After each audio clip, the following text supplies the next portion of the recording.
Oke, jadi selamat datang di segmen rehabilitas atau review handphone bekas berkualitas. Dan handphone yang akan kita rehab kali ini adalah handphone yang di launching Mei 2020 tahun lalu. Launchingnya itu 13 juta. Cuman sekarang harganya cuma jadi 3 jutaan aja bekasnya. Dan perkenalkan, ini adalah Sharp Aquos SHV47 atau Sharp Aquos Zero 2. Jadi saya dapat HP ini tuh batangan ya, harganya 3 juta. Batangan itu berarti saya nggak dapat apa-apa, nggak ada kabel, nggak ada charger, nggak ada box.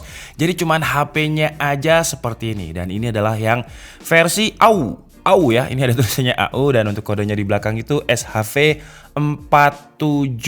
Dan saya cek di websitenya Sharp, diklaim ini adalah HP dengan spek dewa yang paling ringan di dunia karena bobotnya itu cuma 141 gram. Emang HP ini enteng banget ya, bener-bener enteng banget. Kayak di dalamnya itu kayak nggak ada apa-apanya gitu, karena saking entengnya. Terus untuk dimensinya ini juga tipis banget dengan ketebalannya itu 8,8 mm. Bayangkan ya, segini aja loh, tipis banget. Karena memang layarnya ini ada curve-nya, jadi semakin ke frame-nya semakin tipis. Dan untuk sebuah HP bekas, saya dapat bisa dibilang HP ini kayak minim banget pemakaian ya. Karena kalau kalian lihat di bagian frame, di bagian tulangnya yang aluminium ini sama sekali tidak ada baret sama sekali. Tuh ya. Sets, tuh aman aja. Dan untuk portnya di bagian kanan sini ada volume up and down, ada tombol power.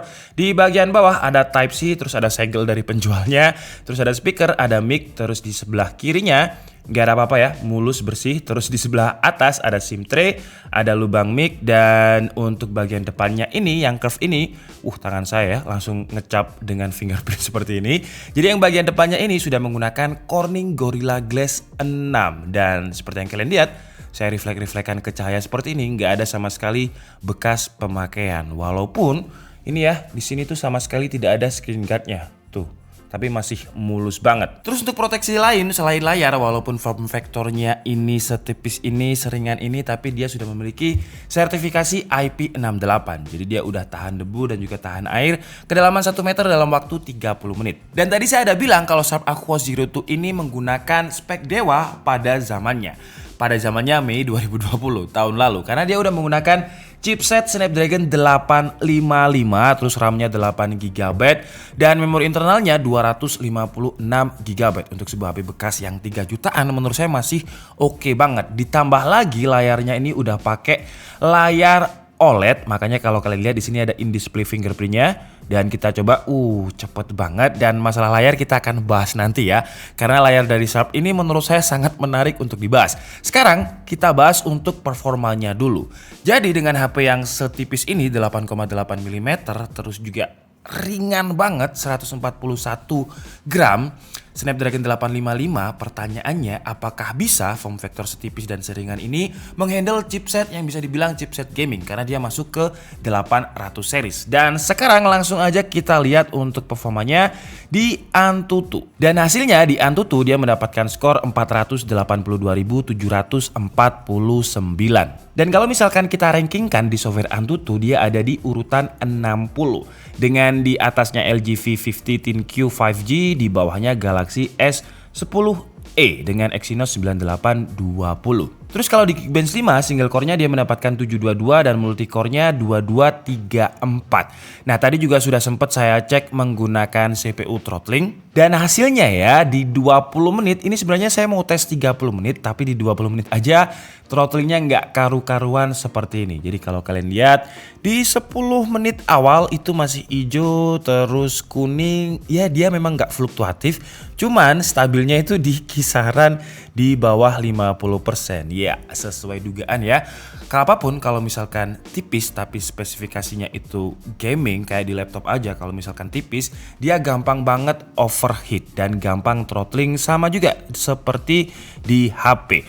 Dan karena saya ngerasa apakah ini karena CPU throttlingnya, jadi saya tes juga menggunakan 3D Mark Loop. Dan hasilnya juga sama aja ya. Di 3D Mark Loop live stress test ini kita loop sebanyak 20 kali. Untuk base loop skornya itu di awal-awal aja 3105 dan lowestnya ada di 2215 dan stability-nya ada di 71%. Ini termasuk rendah banget karena seharusnya bisa di atas 90% lah. Terus untuk di extreme dia juga sama aja. Nah, Untuk stability-nya 81,5%. Jadi awal-awal aja ngangkat itu best loop score-nya itu 777, lowest-nya 633. Jadi sebenarnya ini karena form factor-nya yang terlalu tipis atau karena saya beli unitnya bekas. Jadi buat kalian yang punya Sharp Aquos Zero 2 mungkin bisa share pengalaman kalian di kolom komentar. Apakah untuk stability-nya juga sama kalau misalkan umurnya Mei 2020, ya umurnya sekitar 1 tahun lebih.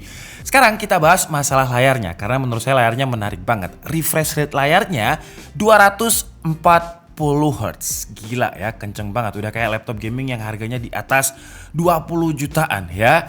Cuman setelah saya cek di beberapa software seperti AIDA, CPU-Z dan lain-lain, kalau kita lihat di bagian displaynya ya, untuk refresh rate-nya ya, dia tetap ada di 60 Hz. Sekalian aja karena ini udah ada di AIDA, saya terangkan juga untuk resolusinya. Jadi resolusinya itu 1080 x 2340 dan screen-nya itu 6,4 inch dengan 404 dot per inch DPI ini. Dan untuk GPU-nya pakai Adreno 640. Nah, jadi gimana dong refresh rate-nya diklaim Sharp itu 240 Hz, tapi kalau kita cek di software checking seperti ini tetap ada di 60 Hz. Dan ternyata setelah saya cek di websitenya Sharp, refresh rate-nya ini sama seperti teknologi BFI yang ada di TV, sama seperti di TV-nya Sharp. Jadi ya kalau misalkan nih sekalian aja mungkin langsung aja kita gunakan untuk main PUBG ya. Oke, jadi sekarang kita udah masuk di PUBG, sekalian aja kita lihat untuk settingannya karena Snapdragon 855 jadi dia bisa XD Extreme, tapi kita mau main di Smooth Extreme aja. Dan sekarang saya mau menjelaskan tentang 4-time teknologi dari Sharp yang diklaim 240 Hz. Jadi ketika kita main game PUBG seperti ini ya, kita bisa slide dari atas seperti ini dan akan muncul gaming menu. Nah, di gaming menu ini ada High Performance Mode. Jadi ini kita bisa klik dan kelihatan nggak ya di kamera ya, ada perubahan profil gambar gitu. Jadi ini adalah mode High Performance Mode. Sebentar, ini pesawatnya mau terbang. Nah ini ya, ini adalah mode High Performance Mode. Dan kalau misalkan saya matikan, sets tuh, layarnya kerasa kayak lebih gelap. Tuh ya, ini lebih terang, ini lebih gelap. Tuh ya, kalian bisa saksikan di bagian yang agak keitem-iteman ini. Nah jadi seperti ini. Jadi kalau saya cek di websitenya Sharp, ini adalah teknologi di mana ada 120 frame gambar real yang dimasukkan ke sini, 120 gambar per detik, jadi 120 fps. Terus juga ada black screen atau gambar hitam yang disisipkan di sini, yang jumlahnya juga 120 frame per detik. Jadi totalnya 240 yang diklaim menjadi 240 Hz. Sebenarnya ini adalah teknologi yang biasanya kalian bisa temukan juga di TV-nya Sharp. Cuman ya, kalau secara hardware panelnya, jujur aja saya masih ngerasa lebih smooth kalau misalkan saya pakai OnePlus 9 Pro yang 120 Hz, terus juga iPad Pro yang 120 Hz, itu kerasanya lebih smooth. Nah ini memang smooth, tapi saya nggak yakin kalau ini 240 Hz. Dan kalau misalkan high performance mode-nya ini saya matikan ya, mana tadi? Nah ini saya matikan, terus saya touch, secara touch response ya, itu kayak ada bedanya sih, tapi nggak banyak gitu. Kayak 60 ke 90 Hz aja gitu bedanya. Nah ya, jadi ini kalau misalkan kita pakai high performance mode seperti ini, dan kalau misalkan kita matikan high performance mode-nya seperti ini. Tuh, ada bedanya ya memang ya, kalau kalian lihat kan dia lebih smooth. Cuman kalau dibilangnya ini touch response-nya 240 Hz, maksudnya touch response itu responsitivitasnya ini 240 Hz, saya nggak terlalu yakin karena saya ngerasa masih smoothan OnePlus 9 Pro dan juga iPad Pro yang memang 120 Hz secara hardware.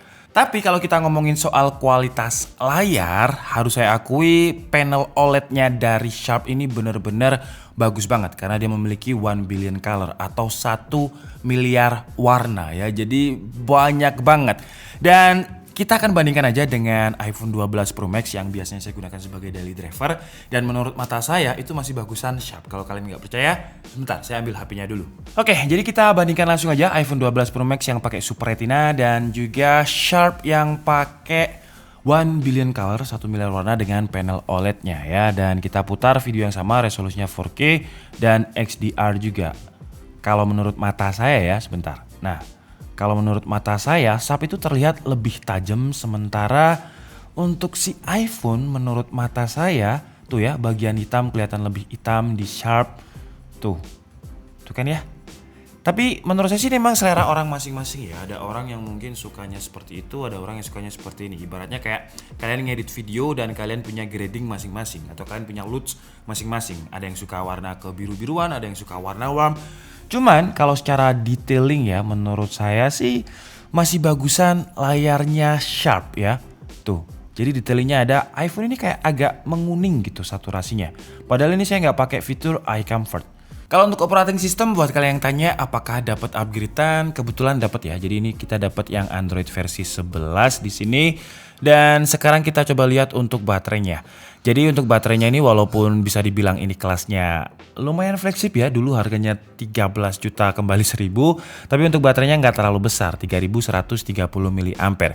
Sebenarnya wajar karena yang dikejar oleh Sharp itu adalah tipis dan juga ringannya yang 141 gram dengan ketebalan 8,8 mm tadi. Jadi kayaknya sepertinya kayak nggak mungkin gitu bisa memasukkan baterai yang lebih dari 5000 mAh seperti flagship yang lain. Jadi untuk membuat HP ini ringan, baterainya harus dikorbankan. Baterainya nggak terlalu besar.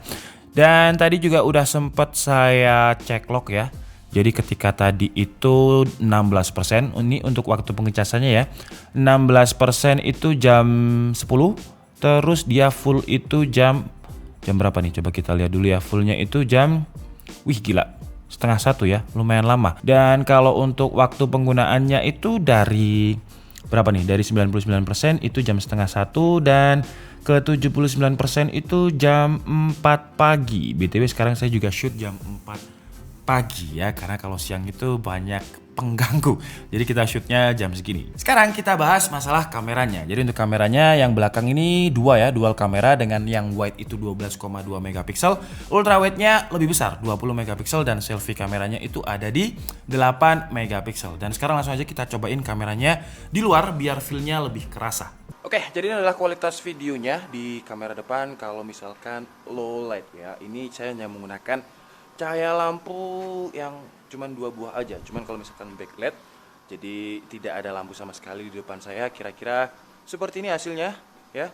Oke teman-teman, jadi Shiva mau cobain kamera depan dari Sharp Aquos Zero 2. Di sini ada kamera selfie-nya 8 megapiksel dan bisa di zoom 8 kali. Seperti ini hasilnya. Nah, kemudian untuk suaranya dengan angin yang sepoi-sepoi banget, audionya seperti ini. Kalau menurut Shiva, itu tuh bagus banget, langitnya kelihatan biru, terus untuk rumput-rumputnya juga kelihatan seger. Jujur li Shiva suka sih. Kita lanjut ke kamera belakang ya. Oke, jadi ini adalah penampakan kamera belakang dari Sharp Aquos Zero 2 untuk kamera wide dengan resolusinya 12,2 megapiksel. Kalau dari sini kelihatan smooth, kelihatan bagus banget. Oke, sekarang kita coba buat lari ya. Coba lari-lari.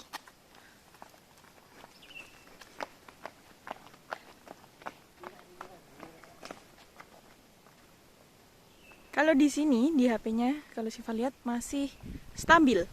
Oke, jadi ini pakai lensa ultra wide dengan resolusinya 20 megapiksel. Seperti ini untuk audionya juga seperti ini.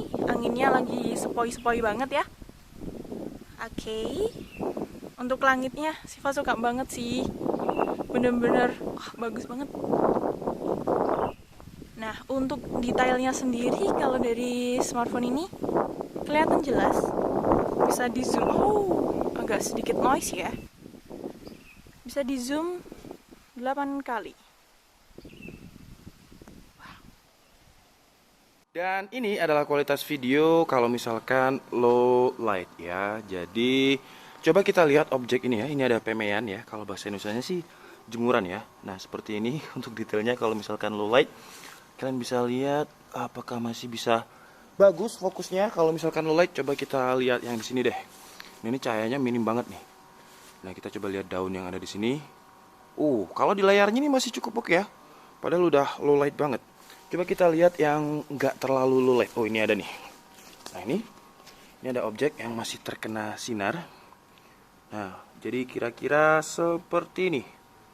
untuk detailnya kalau misalkan kita agak deketan dengan objek. Oke.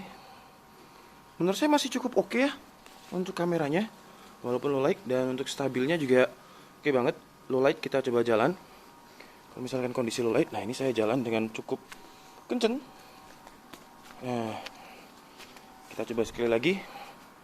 1, 2, 3, 4, 5, 6. Tuh ya, masih cukup stabil menurut saya. Tuh. Dan ini adalah kualitas videonya low light kalau misalkan nggak pakai lensa ultrawide. Nah, kalau lensa ultrawide-nya nggak dipakai, dia lebih terang aja sih ya daripada yang tadi itu. Daun yang ini seperti yang kalian lihat lebih terang daripada kita pakai lensa ultrawide tadi. Ya, hampir semua kebanyakan HP ya ultrawide dan wide-nya itu agak berbeda. Di iPhone aja juga kayak gitu loh kalau misalkan low light banget. Nah, ini dia lebih kerasa banget detailnya, terus juga lebih terang ketimbang kita pakai yang ultrawide tadi. Kalau untuk stabilnya sih masih sama-sama oke ya. Cuman karena nggak ultrawide ya jadinya ngecropnya lumayan segini. Nah, untuk stabilnya kira-kira segitu.